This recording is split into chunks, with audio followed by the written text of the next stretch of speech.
In this video, I'm going to share with you all the gear, the skills, the Paragon, and Vampiric Powers I'm using for this Twisting Blades Poison Rogue in Diablo 4 Season 2. The build guide will be available in the description, so feel free to click that at any time. So what's going on, guys? I want to say thank you for checking out the video today. Before I get into any information here, I got to say thank you so much to Lucky Luciano and Cridershot. Both of you guys are absolutely amazing. I couldn't have got the rogue where it is without your effort. Lucky had a crazy bunch of information available for everybody, leveling the rogue from his immortal rogue into the poison rogue for Season 2, which is amazing. We got to follow that, so man, thank you so much for all of your work. I sincerely appreciate it, and I know others do as well. This rogue wouldn't be where it is without your effort, so thank you for that. Now that being said, let's check out the gear. From the top, we're using the Umbrous aspect on our helmet. Our chest, we're going to be using the Disobedience. As for our gloves, you want to use Bursting Venoms. For the legs, we're going to be using Tybalt's Will Unique. Boots, Penitent Greaves. Our weapon, we're currently using Accelerating on our two-handed crossbow. Our necklace, we're using Corruption. Our ring, we're going to use X-Files Corroded Signet. And then finally, on the other ring, Pestilent Points. Our one-handed weapons, we're going to use Blade Dancers and then Condemnation Dagger. So why are we using these choices? What's the big deal? Why to make these decisions? So Umbrous is great because it's a great defensive opportunity. You get Dark Shrouds for free, which is a huge defensive layer for the rogue. And just using Puncture sets this up so you can constantly get all this benefit in a defensive situation. And I love that. So you want to stay alive. You can't go all gas, no brakes. Not in a tier 100. You're going to get laid down. And defensive selections like Disobedience and Umbrous are pretty wise because they'll keep you alive. Disobedience giving you all that physical, like total armor now is going up, so you're getting some physical mitigation there, and Umbrous is just taking damage reduction. So damage reduction from Dark Shadows, thank you so much. As for the gloves, Bursting Venoms. We're using Bursting Venoms to sit inside pools of poison, and while we're in there, that's allowing us to generate a lot of opportunistic damage if we get that proc for our poison imbuement. Proc, right? That chance that this happens. So basically what happens with Bursting Venom, look what it says, right? Poison imbued skills have up to a 15% chance to create a toxic pool that deals some amount of damage to anything standing within this pool for 3 seconds. And while we're standing in that pool, our poison imbuement has no cooldown and no charge limit. So basically, we press poison imbuement, whatever your keybind is going to be, number 4 in this case, right? You press poison imbuement, and then you just basically start going puncture, twisting blades, puncture, twisting blades. And where that becomes really gross and where you're going to see insane damage is with the weapons that we're using with our pant selection, which we're about to get into now. So there's currently a bug or a new feature in Diablo 4 Season 2 that rogues can enjoy whether ranged or melee. And here's what that thing is. The amount of maximum resource available on your Tybalt's Will increase your total combo points available for the rogue. So the way this works is the following. There's a strange interaction in the game right now that we're using. It's a bug, but it does a lot of damage, and you can do it too until it gets patched. And when it gets patched, I'll show you pieces of gear you can replace this with today. But Tybalt's Will says the following, right? We'll deal 40% increased multiplicative damage while we're unstoppable and for 4 seconds after. When you become unstoppable, you gain 50 of your primary resource. So that's fantastic, right? So how do we become unstoppable? Well, it's going to be right here. Shadow Step. You become unstoppable through Shadow Step, okay? So you Shadow Step, you're now doing 40% increased multiplicative damage, and away you go. But here's where it gets kind of nasty. The Condemnation Dagger, the unique dagger that you can get farming certain bosses in the game, will give you the following. It says your core skills, which is Twisting Blades, deals some amount of multiplicative damage when spending 3 combo points. Your basic skills, using this weapon, have a 30% chance to generate 3 combo points. So whenever that basic skill, which is Puncture in this case, or whatever you're going to use, deals 3 combo points, so your combo points fill up all the way to the cap, I'm going to now hit as if I've got 19 combo points and not 3. So now you already know, like, it's going to become really nasty, right? And this is the interaction through Tybalt's Will and Condemnation that allows us to hit over 14 million dot damage with this poison variant. Nothing's hitting harder than this that I've seen. It's tremendously OP, and you should use it. Give it a shot. Go for it right now. Or not. If you don't want to use the bug or feature of the season, there's alternatives. You could use Warlord's Leg Plates of Might. I'm using Might because it gives you, again, damage reduction.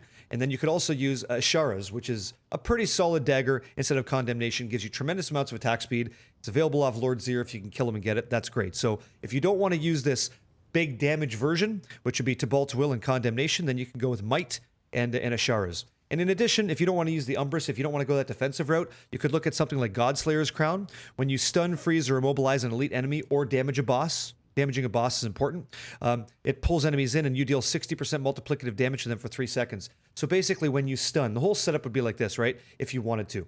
You'd have Godslayer Crown on, You're attacking a boss, right? Everything's all good. You got your poison imbuement on your twisting blades. You stab and boom, right? You stab and boom. Poison imbuement goes off, and now you have unlimited attempts, unlimited poison imbuement. Cool.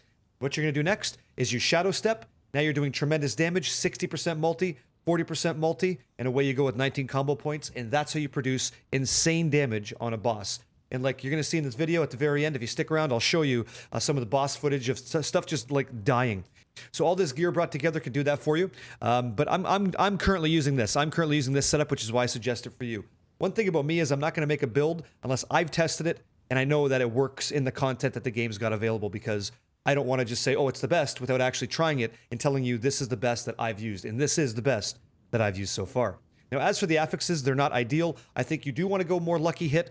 We're kind of like glossing over this quickly, but X-Fal's Corroded Signet is actually huge. So X-Fal says your damage over time effects, which is poison from like Poison Trap or Poison Imbuement, right, has a 50% chance to erupt, dealing some amount of that same poison damage to nearby enemies. That's kind of like the Barber from Season 1, like the Season of the Malignant. It gives you this AoE, this area of effectability, and your base damage of 37,000 up to 41,000 damage, poison damage, isn't all that different than Twisting Blades, right? A 3-point Twisting Blade combo is 33,000 to 40,000. So you're almost getting additional Twisting Blade hits, but they're area of effect hits, and that's juicy. That's kind of awesome. So we love that. As for the necklace, I am using Corruption. Your imbuement skill effects have up to a 60% increased potency against vulnerable enemies, and you know you're going to make enemies vulnerable with puncture, so that's a huge W, right?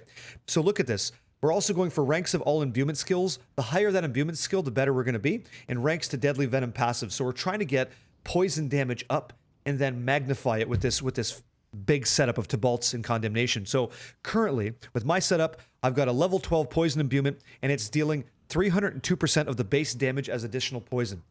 That's a ton, because you're going to be multiplying it by 36% on the core over here, 40% on Tibalt's Will, and when I tried Godslayer's Crown versus just 4 more ranks of poison imbuement, 4 more ranks of poison imbuement was outshining 60% multiplicative damage for 3 seconds. Think about that. Okay, now let's check out what's going to be the skill selection for this character.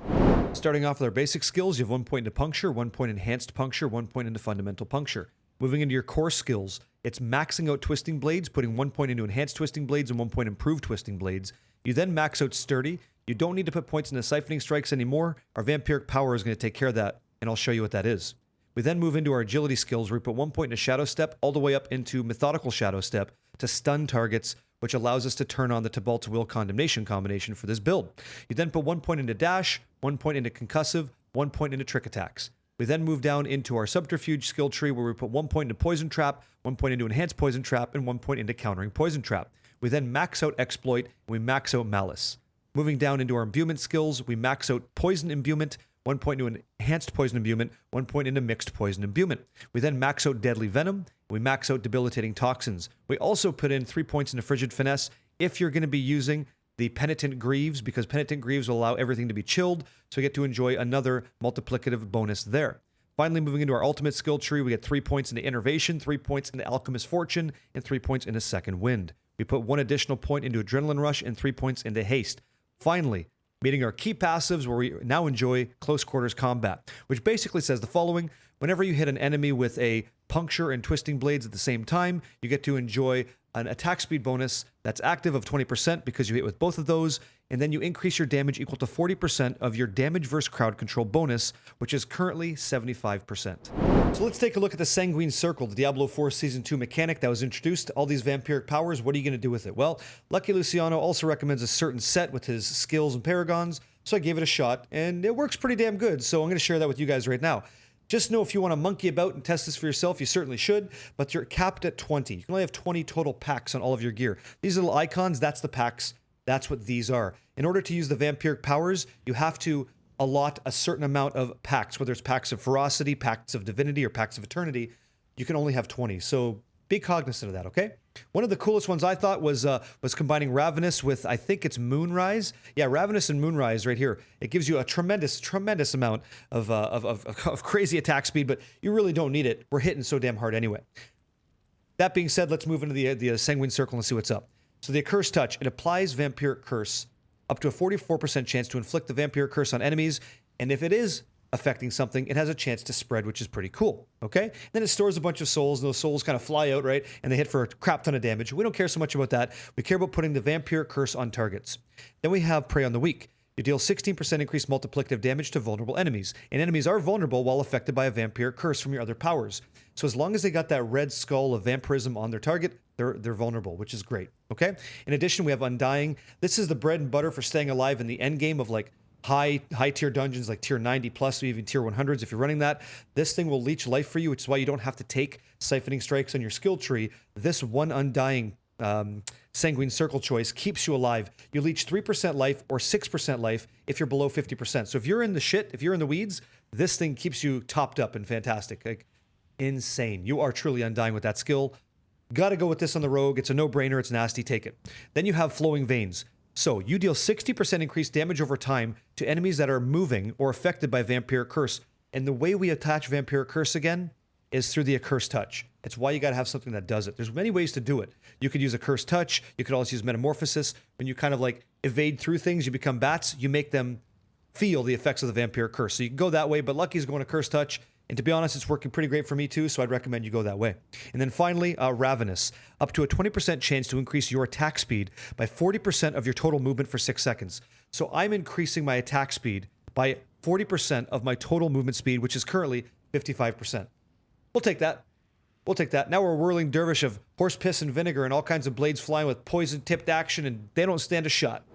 Okay, guys, let's check out the Paragon board. This here is a brainchild of, again, Lucky Luciano's Rogue 2.0 build.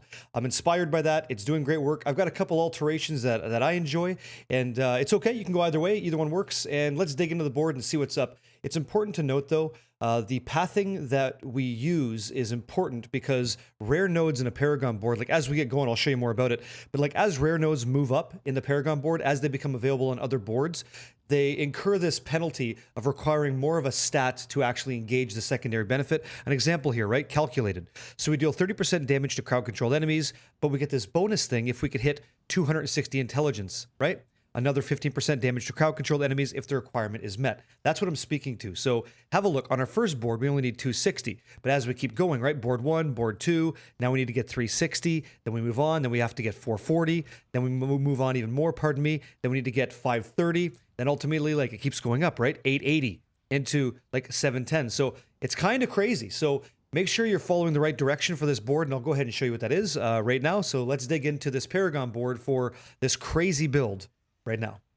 Starting off with the starting board, we got Devious. Devious is the glyph we're going to use in our starting board. It gives us armor, damage, and strength. Love it. And in addition, when you hit an enemy with an attack that applies a crowd control effect, they take 2% multiplicative damage up to 10 multiplicative from us up to 20 seconds.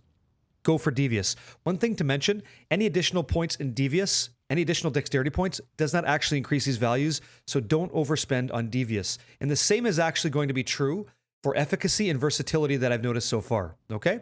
So moving on to our first board attachment, that's going to be Cheap Shot, and we're going to be using the Canny glyph. Canny increases all of our non-physical damage. In this case, that damage is going to be poison, so it increases all of our poison damage by 50.5%, and all of our poison or non-physical damage, it says right here, non-physical damage increases all the non-physical damage an enemy takes from you by 1%, up to 10% multiplicative for 15 seconds. So we're just getting even more poison damage out of Canny, so max that as soon as you can. And again, I gotta be honest with you, my Canny is not 21. When I make these guides for you guys, I try to be level 21, but Diablo 4 is so good. There's so many things to be doing. Like, I don't want to be in Nightmare Dungeons all the time. I want to be in Helltides getting Living Steel to fight Gregor, right? I want to be doing Duriel runs. I want to be doing Blood Harvest, right? So it's tricky to get up there. Excuse, but you understand. So the only 21s I have so far is Bane and Control so far. I'm moving on Canny, and I've also got to level up Devious, which is 15, Efficacy is 15, Versatility and Turf also 15. So what I'm showing you can be even better than it is right now. So at least that's good. Okay, so our second board, or our first attachment off the main board, our first board is Cheap Shot. Okay, then we take Canny glyph. Moving on to our second attachment, we're going to move into the Tricks of the Trade. Tricks of the Trade's a crazy legendary node. It says your marksman skills grant you Cutthroat skill that increases it by 25% multiplicative damage. So basically, you're going to have Puncture and you're going to have Twisting Blades. You puncture, you Twisting Blades, you puncture, you Twisting Blades. As long as you're using combo points, which you should be, then you're going to be enjoying that benefit. Okay, so Let's continue. Tricks of the trade, very nice. And we get to use that whenever we want. We set that, so I love that choice. We set when we're going to get the multiplicative damage. Not a requirement of any other stipulation. So, again, cheap shot into tricks of the trade board. The glyph here is going to be turf. Turf says we deal increased damage to close enemies, and we also take damage reduction from close enemies, which we love. Then we move up on the board to grab Brawler. Brawler is pretty great. And we move on to the next board, which is going to be the Lyrana's Instinct board, okay? We move up and then we grab the Versatility glyph. And again, spending extra points in Versatility will not net you any benefit, or at least it didn't while I was doing this, so I would recommend you do not go over 40 Dexterity. Versatility is great because it gives you increased damage after you dodge an attack. Rogues have a lot of Dexterity, so we're kind of dodging already. The more dodge you get, the more damage you're going to deal. So it's a nice benefit if you can get it on boots. If you're not using Penitent Greaves or things like that, Flicker Step, then try to get some boots that have dodge on them because it's great, right? If you can dodge, you do more damage. Let's have a look. You do 21.4% increased damage for 5 seconds after dodging an attack. You also get to enjoy all res. You get intelligence, which is additional res, and you get some strength. Non-basic and non-core skills deal 15% increased multiplicative damage. Okay, and then we also get to enjoy feint, damage after dodging. We also get tolerance, which gives us all res, which is what we want because resistance was fixed in patch, or I should say season 2 Diablo 4. Okay, so far, here's your path. Starting board, you go up, you go to the left, and you go up.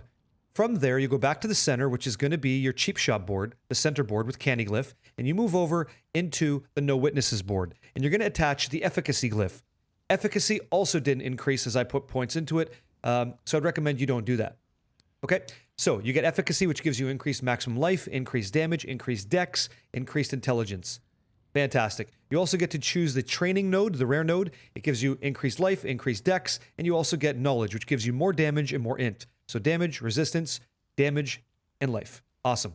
Then we move up off of our base board, which is cheap shot, all the way up into Eldritch Bounty. So we grab Eldritch Bounty. When you attack with an imbued skill, you gain 3% maximum resistance and 20% multiplicative damage for that imbuement's element, which happens to be poison, which is great because now we're doing tons more poison damage. Also turns out that Eldritch Bounty is really good on Duriel. He's a poison-based boss, and he gets to taste some of his own action a little bit back in a more destructive, lethal way. So we love it. Eldritch Bounty, we grab that up. And on the way, we also get to take Ready Supply, which gives us 20% non-physical damage, which is poison, and poison imbuement skill cooldown reduction, which we love. And that glyph here is going to be Control. Control gives you damage to crowd-controlled enemies, and we deal multiplicative damage to slowed or chilled enemies, which is what Penitent Greaves gives us, or instead, 20% multiplicative damage to enemies that are stunned or frozen. Or they're under the effects of stagger. Bosses would be included in that range, right? If they're staggered, they're frozen, so you get to do more damage. Awesome. And then finally, we arrive at what's going to be the Deadly Ambush board, and our glyph is going to be Bane. Bane gives us 57.4% damage, and the cool thing is, poison damage effects have a 10% chance to double the poison amount of damage that they deal over their duration. So how are you not going to take that choice chance to do twice as much poison? Twice as nice. You love to see it. That is your Paragon board. And again, just quickly, I got a little note here. I want to reference it. I did not see any benefits from efficacy, devious, or versatility in my glyphs when I invested more than 40 points, which allowed us to take other options. Now, this is Lucky's layout. Lucky Luciano, right? He's going to be credited in the description, as he should be. It's very good. One thing that he chooses that I don't, and this is up in the air, we could talk about it in the description if you want to. He chooses Cheap Shot. I don't. He deals 5% increased multiplicative damage for each nearby enemy that's crowd controlled, up to 25%. And instead of that, I'm going over here and I'm choosing Tricks of the Trade. To get that, I also give up Wiles. I get a lot. I'm taking a little bit more damage, but we're not really dying. It's fine. So I choose when I do the multiplicative damage, and it's not a scaling value. It's just 25%. And when you're using the combo point builder spender thing, I think it's kind of nice. And so the way you're going to play this is the following, right? You're going to watch your combo points. I'm going to right click to consume them all. You left click to use puncture, and you watch your combo points. If you got 3, you right click. You left click, right click. But you always want to coat your weapons in a imbuement. In this case, poison imbuement. So I press 4, I left click with puncture, boom, right click, right? Left click puncture, right click twisting blades. Left click puncture, right click twisting blades. You're trying to make sure you get all 3 combo points at the same time. Now, if it's a high health target, you're going to want to perhaps drop a poison trap down first to wreath the area in poison so that you start getting that poison imbuement unlimited effect from bursting venoms, right? Bursting venoms, as long as you're in that pool of poison, you get to hopefully get this proc that gives you unlimited poison imbuement. So we go poison imbuement, and if they have a lot of health, you stun them. So poison trap goes down, right? You shadow step, bang, puncture, twisting blades. Puncture, twisting blades. And that's what you do. It's that simple. That's the rotation, right? Left click, right click. Left click, right click. And that's it. If they have enough health to stand in the squared circle with you, feed them a little bit of that 12-6, baby, right? Illegal elbows in UFC. Give it to them all day long. So I'm going to leave you guys with some footage. We're going to be killing Lilith, some of the new Uber bosses, Duriel on players 4, Zero on players 3. As you can probably suspect, this just dominates all that stuff for you. I really think you're going to enjoy it. I want to say thank you so much for being patient on this video. I put in a lot of work to make sure you guys had all the information you would need that's been tried, tested, and true. This rogue is amazing. If you like the gameplay, if you like the style, this one's for you. If you want to check it out, cool. Thank you for allowing me to do this job and make these videos for you guys. Thank you. And I'll catch you guys on the next one.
How's she going, eh? 1 minute predictions up, guys. Feel free to bet your channel points. Do you think we can get it done? Nice. Love it. Holy shit. 9.4. 9, 10. A 10 million dot. We just hit a 10 million dot. 10.3 million. Check the clip, ship it and rip it. That is way better than Godslayer Crown.